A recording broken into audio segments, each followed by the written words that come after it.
নমস্কার বন্ধুরা, এক্সপ্লোরার সৈকত অফিসিয়াল চ্যানেলে সকলকে স্বাগতম।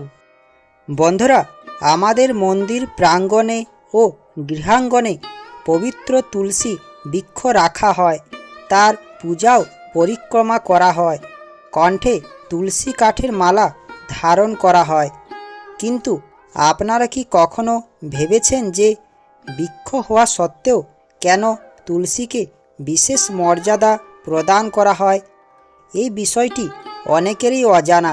তাই আজ এই ভিডিওতে আপনারা জানতে পারবেন তুলসীর কি পরিচয়, ভূমণ্ডলে তুলসীর আবির্ভাব কিভাবে হলো এবং তুলসী কিভাবে বৃক্ষে পরিণত হলো এবং তুলসী কেন বৃক্ষ হয়েও জগতে পূজিতা হলো। তুলসী কাঠের মালা কণ্ঠে ধারণের কি আবশ্যকতা ইত্যাদি বিষয়ে বিস্তারিত তথ্য রইল আপনাদের জন্য। সেই জন্য ভিডিওটি শেষ পর্যন্ত দেখুন। সাধারণ বিচারে তুলসী একটি সুগন্ধি ও ঔষধি উদ্ভিদ। আদিকাল থেকে প্রায় প্রতিটি হিন্দু গৃহে পবিত্র বৃক্ষরূপে পূজিতা হয়ে আসছেন এই তুলসী। মূলত তুলসী হলেন লক্ষ্মী দেবী তথা শ্রীমতী রাধারানীর অংশস্বরূপা সখী ও ভগবান শ্রীকৃষ্ণের প্রেয়সী।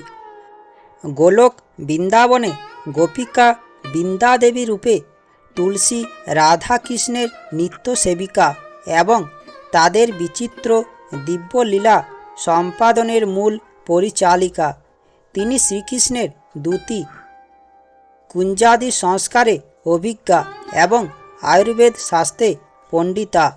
তিনি সমস্ত দেবীগণের মধ্যে পবিত্র রূপা এবং সমুদয় বিশ্বের মধ্যে তার তুলনা নেই বলে তিনি তুলসী নামে ভূষিতা এবং কৃষ্ণ ভক্তি প্রদায়িনী বলে তাকে ভক্তি দেবী বা ভক্তির জননী বলেও সম্বোধন করা হয়।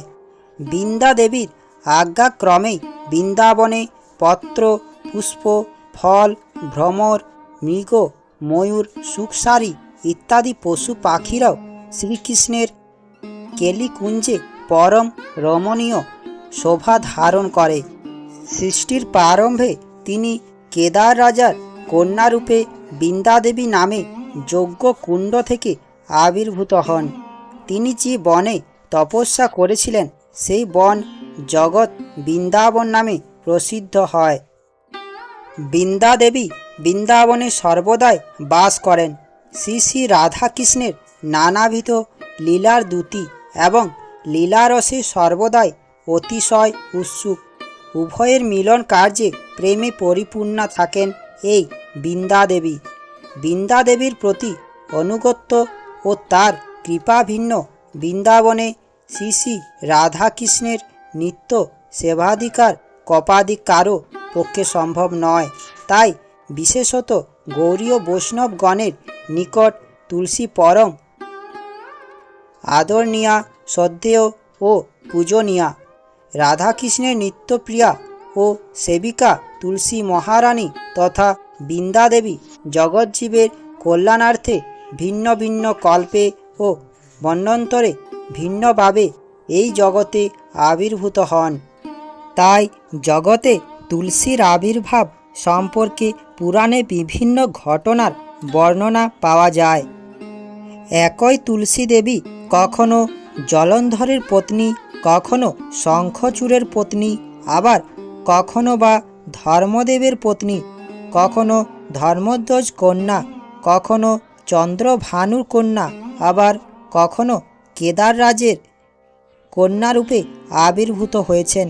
কিন্তু এক্ষেত্রে অবশ্যই জেনে রাখা দরকার যে এই প্রত্যেক কন্যাই এক বৃন্দাদেবী এবং প্রত্যেক জন্মেই তিনি কৃষ্ণ ভক্তি পরায়ণা ছিলেন। ব্রহ্মবৈবর্ত পুরাণে উল্লেখ করা আছে যে ভগবান শ্রীকৃষ্ণের পিতা নন্দ মহারাজের প্রশ্নের উত্তরে ভগবান শ্রীকৃষ্ণ বলেন, হে ব্রজরাজ, সৃষ্টির প্রারম্ভে স্বয়ম্ভুব মন্বন্তরের প্রথম পাদে স্বয়ম্ভুব মনু ও শতরূপার 2 পুত্র হয়, প্রিয়ব্রত ও উত্তানপাদ। উত্তানপাদের পুত্র ধ্রুব। ধ্রুব মহারাজের পুত্র নন্দ সাবর্ণী। তার পুত্র কেদাররাজ। তিনি ছিলেন পরম বৈষ্ণব ও শশাগরা পৃথিবীর অধিপতি। এক সময় কেদার রাজার যজ্ঞকুণ্ড থেকে লক্ষ্মী দেবীর অংশরূপে এক কন্যা আবির্ভূত হন এবং সে কন্যা কেদাররাজ ও তার পত্নীকে তার পিতা মাতা রূপে গ্রহণ করেন। পিতা মাতাকে অবগত করে সেই কন্যা তপস্যার উদ্দেশ্যে যমুনার তীরবর্তী রমণীয় পূর্ণ বনে গমন করেন। ওই কেদার কন্যার নাম ছিল বৃন্দা, তাই তার তপবন বলে সেই বন জগৎ বৃন্দাবন নামে প্রসিদ্ধ হয়। ভগবান শ্রীকৃষ্ণকে পতিরূপে লাভ করার মানসে দীর্ঘকাল তপস্যার পর ব্রহ্মার নিকট থেকে তিনি শীঘ্রই শ্রীকৃষ্ণকে পতিরূপে লাভ করার বর লাভ করেন। এরপর বৃন্দাকে পরীক্ষা করার জন্য ব্রহ্মা মনোহর বেশে ধর্মকে তার নিকট প্রেরণ করেন। কন্দর্প সম সুপুরুষ ধর্মকে প্রণাম ও সেবাদি করেন এবং তার নিকটেও একই বর প্রার্থনা করেন বৃন্দা। কৃষ্ণ প্রাপ্তি সুদুর্লভ বলে ধর্ম বৃন্দাকে নিরুৎসাহিত করে তাকে পতিরূপে গ্রহণ করার প্রস্তাব করেন। এতে বৃন্দা অত্যন্ত ক্রুদ্ধ হয়ে 3 বার তোমার ক্ষয় হোক বলে ধর্মকে অভিশাপ করেন। এরপর সূর্যদেবের নির্দেশে বৃন্দা পুনঃ অভিশাপ প্রদানে নিরত হন এবং সমস্ত দেবতা বৃন্দাকে ধর্মের পুনর্জীবন দান করার নির্দেশ দেন। ধর্মপত্নী মূর্তি দেবীও তখন সেখানে উপস্থিত হন। তার অনুরোধে ভগবান শ্রী বিষ্ণু বৃন্দা দেবীকে বলেন, হে বৃন্দে, তুমি তপস্যা দ্বারা ব্রহ্মার ন্যায় যে আয়ু লাভ করেছ তা এখন ধর্মকে অর্পণ করে গোলকধামে গমন করো। তোমার এই তপস্যার দ্বারা তুমি পরে আমাকে অবশ্যই লাভ করবে। বরাহ কল্পে তুমি গোলক হতে গোকুলে এসে জন্ম লাভ করবে। রাসমণ্ডলে রাধিকা ও গোপীগণের সাথে আমাকে প্রাপ্ত হবে। ভগবান শ্রীবিষ্ণুর নির্দেশে বৃন্দা দেবীর কৃপায় ধর্ম পুনরুত্থিত হলেন। ততক্ষণে গোলক হতে এক দিব্য রথ এলো এবং এভাবে বৃন্দা দেবী তার নিত্যধাম প্রাপ্ত হলেন এবং অন্যান্য দেবতারা স্ব স্থানে প্রস্থান করলেন। বন্ধুরা, এবার আপনাদের জানাবো তুলসী কিভাবে বৃক্ষে পরিণত হলো। ব্রহ্ম বৈবর্ত পুরাণে প্রকৃতি খণ্ডে 13 ও 14 অধ্যায়ে বর্ণিত আছে যে দেবর্ষি নারদের প্রশ্নের উত্তরে ভগবান শ্রী নারায়ণ তার নিকট তুলসীর বৃত্তান্ত বর্ণনা করেন। ভগবান নারায়ণের বর্ণনা অনুসারে এক সময় দক্ষ সাবর্ণী নামক মনুর বংশোদ্ভূত রাজা ধর্মধ্বজ লক্ষ্মীদেবীর উপাসনা করেছিলেন। লক্ষ্মীদেবী তার প্রতি প্রসন্ন হয়ে তাকে বর দান করেন। এর ফলে ধর্মধ্বজ রাজের পত্নী মাধবী লক্ষ্মীর অংশ রূপিণী মনোহরা এক পদ্মী কন্যার প্রসব করেন। চম্পক বর্ণা সুকেশী মনোহরা অপূর্ব সুন্দরী কন্যাকে দর্শন করে নরনারীগণ তার তুলনা দিতে অক্ষম হয়েছিলেন বলে পুরাবিদ পণ্ডিতগণ তাকে তুলসী নামে অভিহিত করেন। পরবর্তীকালে তুলসী যজ্ঞাস্থির ন্যায় তপস্যার জন্য বদরিকাশ্রমে গমন করেন।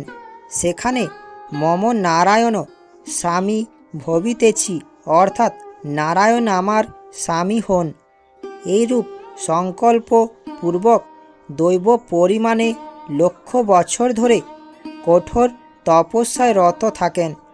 তখন ব্রহ্মা তাকে বর প্রার্থনা করার নির্দেশ দিলে তুলসী ব্রহ্মাকে বলেন, আমি গোলকধামে গোপীরূপে শ্রীকৃষ্ণের অংশস্বরূপা এবং তার প্রিয়া ও সখী রাসেশ্বরী শ্রীমতী রাধারানীর অভিলাষে ও শ্রীকৃষ্ণের নির্দেশে আমি মর্তে মানবী রূপে জন্মগ্রহণ করেছি।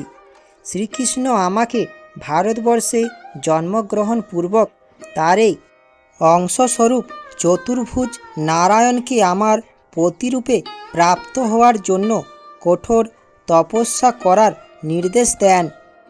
দ্বিভুজ শ্যামসুন্দর শ্রীকৃষ্ণে আমার যে রূপ অভিলাষ, চতুর্ভুজ নারায়ণে সে রূপ নেই। তথাপি কৃষ্ণ সন্তুষ্টি হেতু আমাকে এই বর দিন যেন আমি নারায়ণকে পতিরূপে লাভ করতে পারি এবং রাধারানীরও প্রিয়া হতে পারি। ব্রহ্মা তুলসীকে রাধার মন্ত্র, স্তোত্র, কবচ, পূজা বিধানসহ নানা মনোভূত বর প্রদান করেন। তবে নারায়ণ প্রাপ্তির পূর্বে ব্রহ্মা তাকে শঙ্খচূড়ের পত্নীরূপে কিছু কাল অতিবাহিত করার নির্দেশ প্রদান করে অন্তর্হিত হলেন।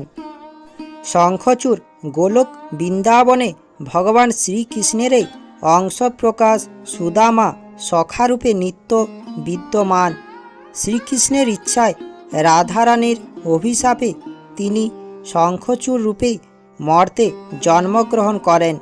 শঙ্খচূড় শিবের কাছ থেকে বর প্রাপ্ত হয়েছিলেন যে যতদিন তার পত্নী তুলসীর সতীত্ব বজায় থাকবে ততদিন তাকে কেউ বধ করতে পারবে না।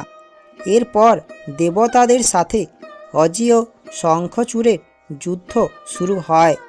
তখন দেবতাদের প্রার্থনায় কৃষ্ণাংশ ভগবান শ্রী বিষ্ণু শঙ্খচূড়ের ছদ্মবেশে তুলসীকে তার পূর্বকৃত তপস্যার ফল দান তথা প্রতিসঙ্গ দান করেন।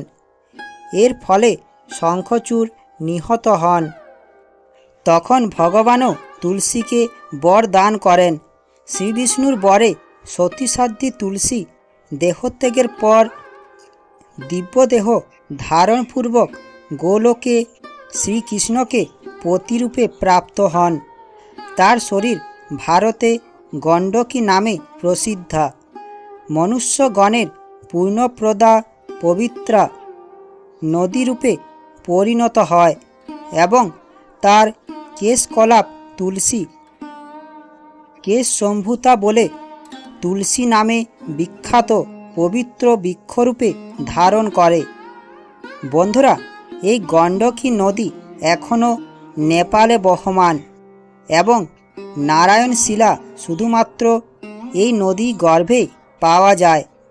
অচিন্ত শক্তিধর নটবর ভগবান শ্রীকৃষ্ণ যে রূপ আপন ভগবত্তা বলে রাসলীলায় নিজেকে অসংখ্য রূপে বিস্তার করেছিলেন, তথাপি বৃন্দা দেবীও পরবর্তীকালে ভগবানের অচিন্ত শক্তি বলে এক হয়েও সুন্দরী স্বর্গ, মর্ত, পাতাল, বৈকুণ্ঠ ও আমার সন্নিধানে তুলসী বৃক্ষ সমুদয় পুষ্প হতে শ্রেষ্ঠ হবে। তুলসী তরুমূলে সমুদয় তীর্থের অধিষ্ঠান থাকবে। বন্ধুরা, আপনারা ইতিমধ্যেই জেনে গেছেন যে তুলসী কোনো সাধারণ বৃক্ষ নয়। মূলত তিনি এই জড়জগতের ঊর্ধ্বে অবস্থিত চিন্ময় গোলক বৃন্দাবন ধামে নিত্য বসরতা কৃষ্ণ প্রেয়সী এবং রাধাকৃষ্ণের নিত্য সেবিকা। তবুও বদ্ধজীবের প্রতি কৃপা করতে বিশেষ কিছু ঘটনাকে নিমিত্ত করে তিনি এই জগতে বৃক্ষরূপে প্রকটিত হয়েছেন। মূর্তিমান দেবী হয়েও গঙ্গা সরস্বতী যেরূপ যুগপৎ নদীরূপে বিদ্যমান, সেইরূপ তুলসী গোলক নিবাসী গোপিকা হয়েও যুগপৎ বৃক্ষরূপে আজও বিদ্যমান। তাই তার পূজাকে যদি কেউ সাধারণ বৃক্ষ পূজা বলে ভ্রান্ত ধারণা পোষণ করেন তা নেহাত অজ্ঞতা। তুলসী ভক্তিদেবী বিধায় তার নিত্য পূজার ফলে ভগবান শ্রীকৃষ্ণের প্রতি অবশ্যই ভক্তি লাভ হয়। ব্যবহারিক অনুশীলন না করলে কখনোই তা কারো অনুভূত হবে না। ঠিক যেমন মধুর বোতল লেহন করলে কখনোই মধুর স্বাদ পাওয়া যায় না, তাই জীব শিক্ষার নিমিত্তে ভগবান শ্রী নারায়ণ স্বয়ং এই তুলসী পূজা প্রচলন করেন। আশা করি ভিডিওটি শুনে ও দেখে আপনাদের ভালো লাগবে। ভিডিওটি দেখে ও শুনে ভালো লাগলে চ্যানেলটা সাবস্ক্রাইব ও লাইক করার অনুরোধ রইল। ভিডিওটি সকলের কাছে পৌঁছে দেওয়ার অনুরোধ রইল। ধন্যবাদ।